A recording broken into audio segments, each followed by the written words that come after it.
सबसे पहले दीर्घवृत्त की परिभाषा। दीर्घवृत्त की परिभाषा है कि दो निश्चित बिंदुओं से F1P प्लस F2P बराबर नियतांक, जहाँ पर F1 एक निश्चित बिंदु है, F2 एक निश्चित बिंदु है, P एक बिंदु है जो घूम रहा है चारों तरफ और इसकी इन दोनों बिंदुओं से दूरी आती है, वो नियतांक आती है। हम एक विशेष दीर्घवृत्त की बात करेंगे। वो विशेष दीर्घवृत्त इसलिए कह रहा हूँ मैं कि उसका केंद्र जो होगा वो निश्चित होगा। उसकी अक्ष या तो एक अक्ष x अक्ष पे होगी और दूसरी अक्ष y अक्ष पे होगी। उसके अलावा बस इतना चेंज हो सकता है कि x अक्ष वाली अक्ष बड़ी हो या y अक्ष वाली, जो बड़ी है वो दीर्घ अक्ष कहलाएगी, ये दीर्घ अक्ष। तो हम अभी जो वर्किंग करेंगे वो ऐसे दीर्घवृत्त पर करेंगे जिसका अक्ष x अक्ष पर स्थित है, तो उसके जो फोकस होंगे वो भी x अक्ष पे। अगर हम एक बिंदु लेते हैं वेरिएबल p और उसे हम कह रहे हैं x y, यहाँ बिंदु मान लीजिए हम क्यों ले रहे हैं, ये बिंदु a। यहाँ से अगर मैं देखूँ तो ये दूरी कितनी है b। इस दूरी को अगर मैं c कहूँ और इससे इसे मिला दूँ, ये q बिंदु को मैंने इससे मिला दिया और यहाँ भी मिला सकते हैं। इस दूरी को अगर c कहूँगा, इसका निशान कितना आ जाएगा, c, 0, इसका निशान कितना आ जाएगा, ये F1 अगर है इसका निशान आ जाएगा -c, ये दूरी c है और ये b है, तो q F1 q का मान कितना आ जाएगा, ये देख रहे हैं, ये कौन सा नंबर पाइथागोरस फिर में लगा दो, कितना आ जाएगा b² प्लस c², ठीक है। और FQ का b², FQ² बराबर b² प्लस c²। अगर ये FQ बिंदु जो था वो यहाँ की जगह यहाँ होता, Q जो है वो यहाँ की जगह यहाँ होता।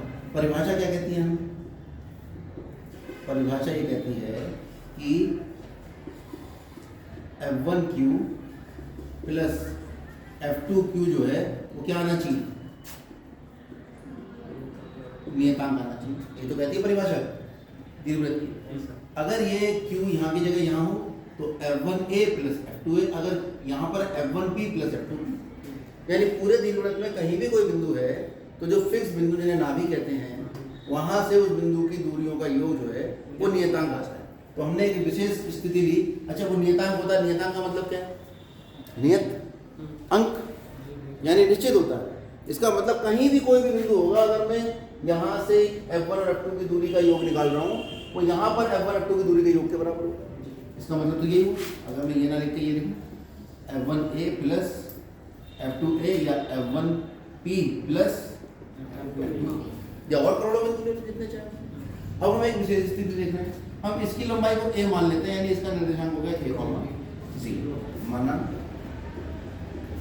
OA बराबर a और OQ बराबर b, ठीक है। ये तो वैसे ऊपर ही मान लिया था, OQ बराबर, ठीक है, स्मॉल। कोई समस्या है?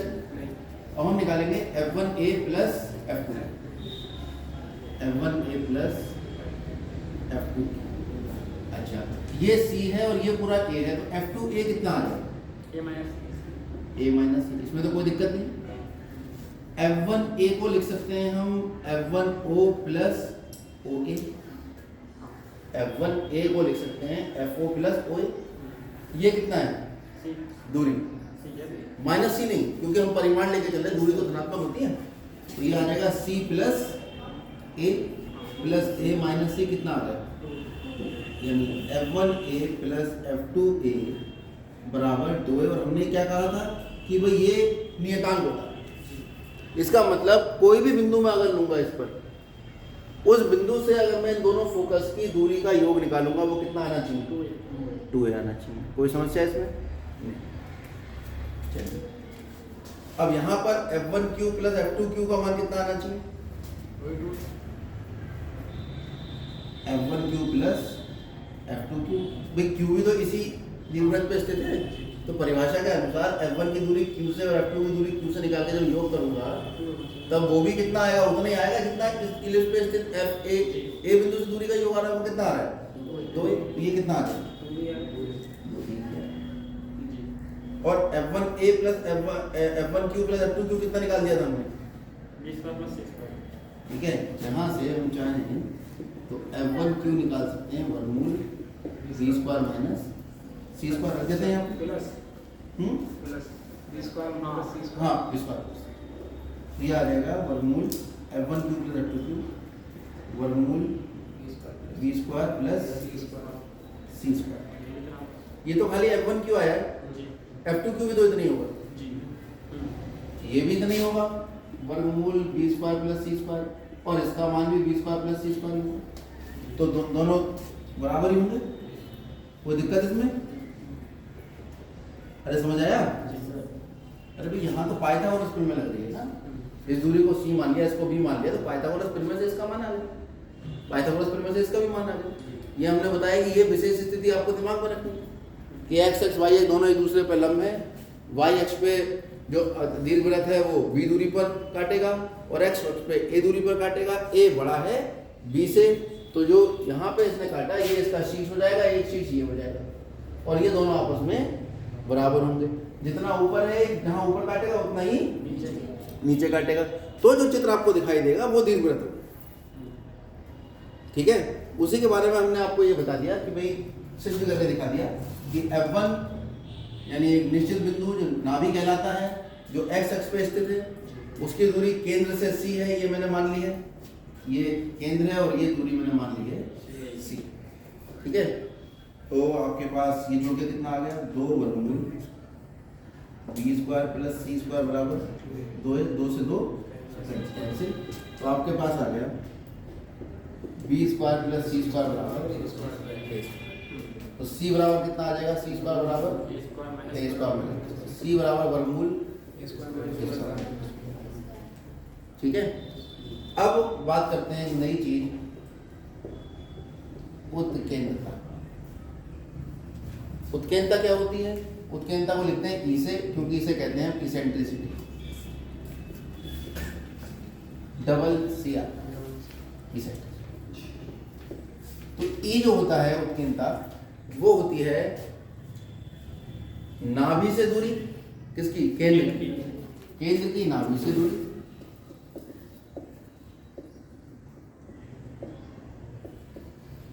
बटे दीर्घ अक्ष की लंबाई, दीर्घ अक्ष की लंबाई का आधा, क्योंकि दीर्घ अक्ष तो यहां से यहां तक है, तो 2a हुई ना, उसका आधा कितना होगा? तो केंद्र से नाभि की दूरी तो c थी और ये a था, ये उत्केंद्रता की परिभाषा जो आपको चाहिए। उत्केंद्रता नाम ही उसका रखा गया कि केंद्र से नाभि की दूरी बटे केंद्र से शीर्ष की दूरी। आप चाहे इसको ऐसे, केंद्र से नाभि की दूरी कहाँ है?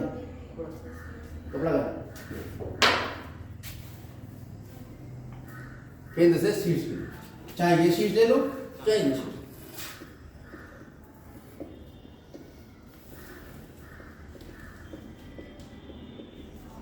तो आपके पास ये आ गया c बराबर, और c बराबर कितना आ गया?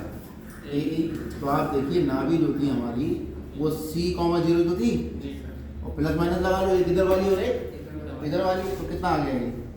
Plus minus a,0। हमने आपको कल डायरेक्ट ये याद करवा दिया था, ठीक है, क्योंकि हमने सोचा कि इतना ना ही हो जाए।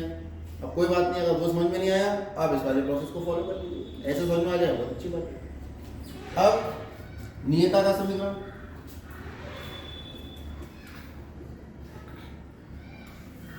नियता होती क्या है? नियता एक ऐसी रेखा होती है जो x अक्ष पर लंब होती है, ये, और ये x बराबर a बटा e। कोई समस्या? और इधर वाली x बराबर माइनस a। अब हम निकालेंगे दीर्घवृत्त का समीकरण। तो हमने तो कल आपको दीर्घवृत्त समीकरण इस तरीके से निकलवाया था, परसों हमने यहाँ से इस पर लंब डाल दिया था और इसकी फोकस से दूरी हमने कहा था PS बटे PM बराबर E। ठीक है, वो यहाँ से लिया था परिभाषा से, जो हम सामान्य कोनिक के शंकु की परिभाषा। आज चलिए दूसरे तरीके से निकालते हैं। भाई हमारे पास क्या है? F1P प्लस F2P बराबर कितना होना चाहिए? P क्या है? P एक सामान्य बिंदु है जो पूरे दीर्घवृत्त में कहीं भी हो सकता है, वेरिएबल पॉइंट, उसका नाम रख लिया हमने x कॉमा। तो f1p यानी f1 की p से दूरी कितनी आएगी भैया, निकालो वर्गमूल, ये तो पता है ना, निशान कितना आ जाएगा, x प्लस c का वर्ग y minus plus f2p x minus c का वर्ग, क्यों f2 तो ये है, इसकी इससे दूरी निकालोगे तो कितना आएगा, x minus c plus y minus 0 का वर्ग, और इसका मान कितना निकाल चुके हैं, तो वर्ग ऐसा करो, इसको उधर ले जाओ,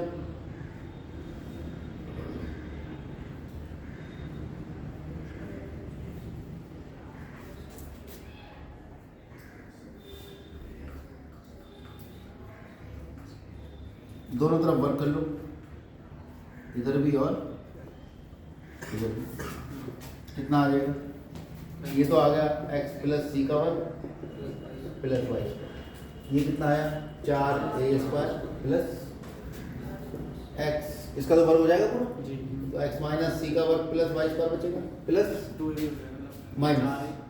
माइनस 4a वर्गमूल x माइनस सी का वर्ग प्लस y, ये कितना है अभी, y² से तो y² कट गया, इसको इधर ले जाओ, x प्लस सी का वर्ग माइनस x माइनस सी का वर्ग, और ये भी इधर ले जाओ 4a², कितना बच रहा है, माइनस का 4a वर्गमूल x माइनस सी का वर्ग प्लस y², ये कितना हो गया भाई, a² माइनस b² लगा लो, a प्लस b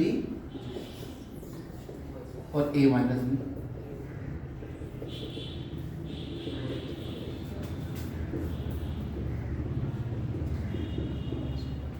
कितना आ जाएगा, 2x माइनस 2x ही आ गया, और ये आ गया ये 2c, और ये माइनस 4a² बराबर माइनस का 4a वर्गमूल x माइनस सी का वर्ग प्लस y, ये दो दूनी 4 हो गया, 4 पूरे बढ़ा दो, माइनस कॉमन लेके इधर डाल दो, तो कितना आ जाएगा, a² माइनस xc, समझने वाले समझ गए होंगे भाई, ये वाला माइनस जो था वो इधर डाल दो, तो ये a² माइनस हो जाएगा, और 4 कॉमन ले लो क्योंकि यहाँ भी 4 आ रहा है, 4 से 4 कैंसिल। अब हमारे पास आ गया ये जो हमारे सामने दिखाई, दोनों तरफ वर्क कर लो,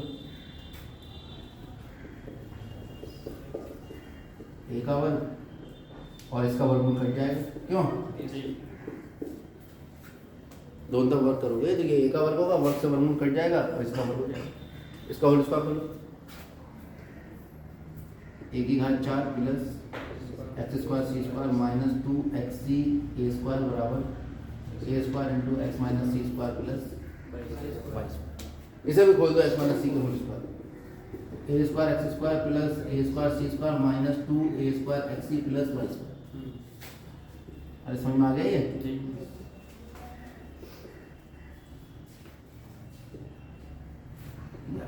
क्या क्या कट रहा है भाई, ये कैंसिल हो जाएगा, a² xc ये वाला टर्म पूरा कैंसिल, और क्या कट रहा है, a² और कुछ नहीं करना, हमारे पास आया a4 प्लस x² c² बराबर a² x² plus a² c² plus y, ठीक है। अब इधर रख लो 1, क्योंकि हमारे पास तो इधर 1 होता है परवलय की क्वेश्चन में, लेकिन उसमें वो आती है दीर्घवृत्त में, लेकिन एक और चीज़ होती है x² y², तो ऐसा करो कि x² y² वाले इधर रोको, बाकी सबको इधर भेजो, a4 माइनस a² c² बराबर, इसको इधर लाओगे x² कॉमन लोगे, कितना बचेगा, प्लस y², कोई दिक्कत इसमें, a² c² प्लस का इधर आके माइनस हो गया, और ये माइनस वाला प्लस वाला इधर आके माइनस होगा, x² कॉमन। अब यहाँ से a² कॉमन लोगे, कितना बचा, a² माइनस c², इस पूरे समीकरण को a² into a² minus c² से भाग कर दें, कोई दिक्कत तो नहीं है इसमें, ऐसे भी मूर्ति बने बैठे हो, अगर हम a² into a² minus c² से पूरे समीकरण को भाग कर दें तो 11वीं के बच्चों को दिक्कत होनी भी नहीं चाहिए, है ना, तो इसको भाग कर देते हैं पूरे। अब ऐसे अगर हर स्टेप पे लिखते चलोगे कि a² into a² minus c² से पूरे समीकरण को भाग करने पर, तो फिर बेटा 11th कर लिया तुमने, ये जो ये वाला निशान होता है इम्प्लाइज दैट, ये सब समझाने के लिए होता है, बोले सब एडजस्ट हो रहा है इसी।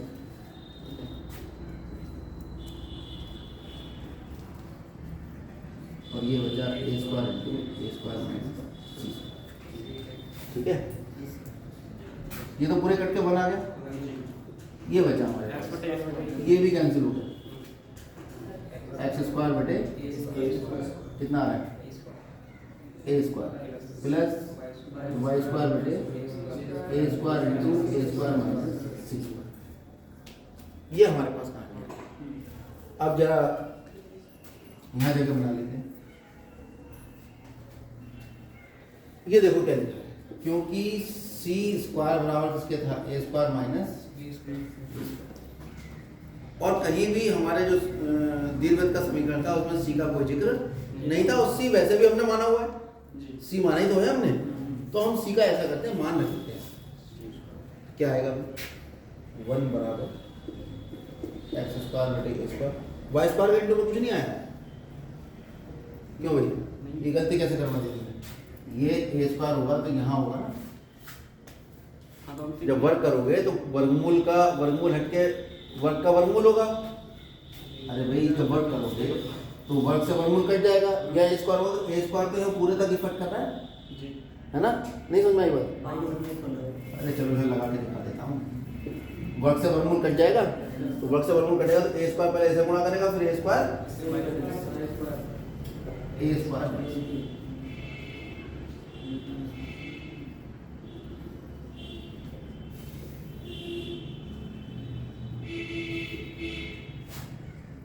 ए स्क्वायर। तो हमारे पास सीधे सीधे सी स्क्वायर बराबर किसके है, A square minus C square. तो यहाँ से मान निकाल देना यार, किसका मान निकाल दें, इस बी को इधर ले जाओ, ए को इधर ले जाओ, तो बी स्क्वायर किसके बराबर आ जाएगा, ए स्क्वायर माइनस सी स्क्वायर। तो A square minus C square तो लिखा है इसके नीचे, क्या आ गया प्लस वाई स्क्वायर बटे बी। अब ये आपके पास जो आया निकल कर एक्स स्क्वायर बटे ए स्क्वायर वाई स्क्वायर बटे बी स्क्वायर बराबर ये आपका दीर्घवृत्त का समीकरण। ठीक है, अब हम इसमें निकालेंगे नाभिलंब जीवा की लंबाई। नोट करोगे इसे या वीडियो से देख के कर लोगे, टाइम लग जाएगा। ठीक है, इसका मैं फोटो ले लेता हूँ, ग्रुप पर डाल दूंगा, वहाँ से आप कर लेना। कहाँ से होता है, ये है, हो गया।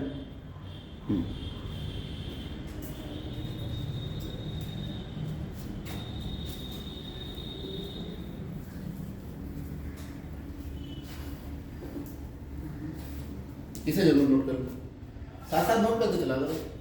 तुम तो यहाँ आकर मूर्ति बन के बैठ जाते हो और फिर कॉपी उठा के चले जाते हो। लिखते इतने स्मार्ट बनोगे, हम लिखते जा रहे हैं, तुम कॉपी में उतारते जा रहे हो, समझते जाओ। नाभिलंब जीवा की लंबाई,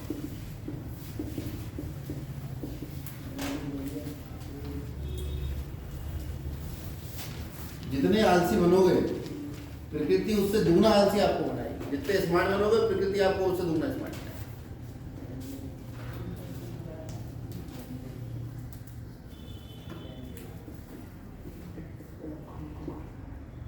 मतलब कॉपी लाओ, पेन लाओ, तो चलाते रहो ना बीच बीच में। अच्छा, ये ओ है, ये हमारे पास दीर्घवृत्त है, ये इसकी अक्ष है। कौन सी अक्ष है, ये दीर्घ अक्ष। इसकी लंबाई a होती है, तो इसके शीर्ष के निर्देशांक हो गए a, इसका निर्देशांक होगा माइनस a, इसका निर्देशांक है 0, b, क्योंकि ये लंबाई b होती है, ये 0, माइनस। ये पहला फोकस, सॉरी ये वाला पहला फोकस, ये वाला दूसरा फोकस। ये है आपका c, 0 और ये है माइनस c, और c क्या है वो तुम्हें पता है।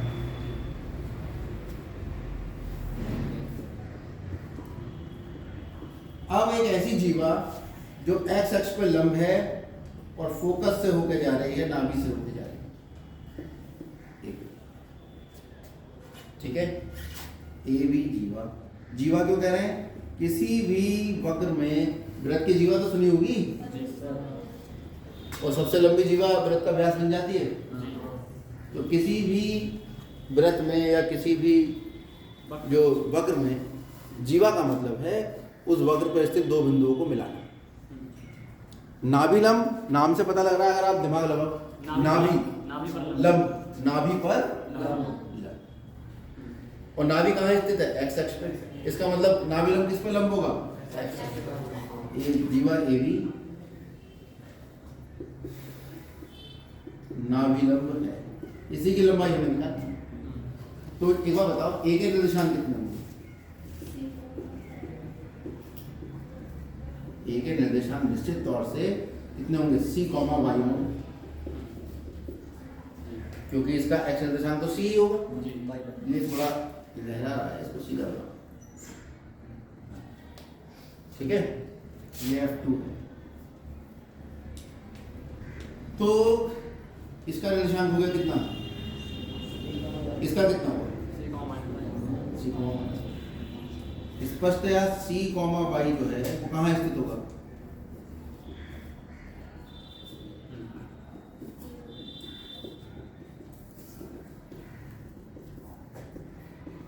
स्थित है, इस पे स्थित होगा, इस पे स्थित संतुष्ट करेगा।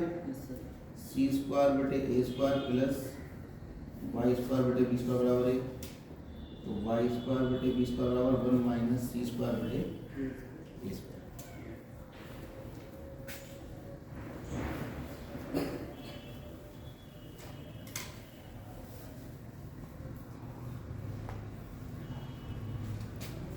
तो हमारे पास y स्क्वायर बराबर कितना आ जाएगा? बी स्क्वायर इंटू ऐसे ले लो, ए स्क्वायर कितना है? A square minus C square. A square minus C square होता कितना है? बी स्क्वायर, क्योंकि सी स्क्वायर बराबर होता है A square plus B square, है ना। तो A square minus C square कितना हो जाएगा? B square. कितना आ जाएगा?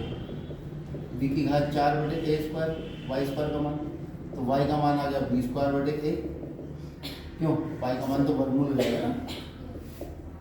इस बी की घात 4 को बी की घात 2 गुणा बी की घात 2 ऐसे लिख दोगे तो बी स्क्वायर बटे ए आ जाए, वो भी कैसा? Plus minus. पता है ए व बी के निर्देशांक निकल आए, सी कॉमा बी स्क्वायर बटे ए तथा C comma minus B square बटे ए होंगे।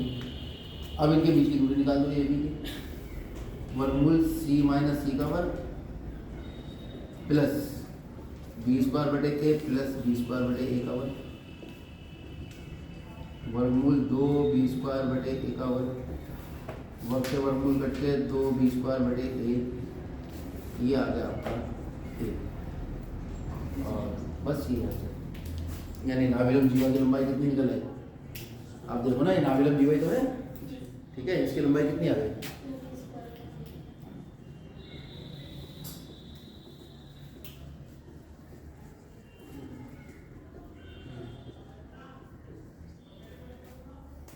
ठीक है, नोट कर लीजिए अभी।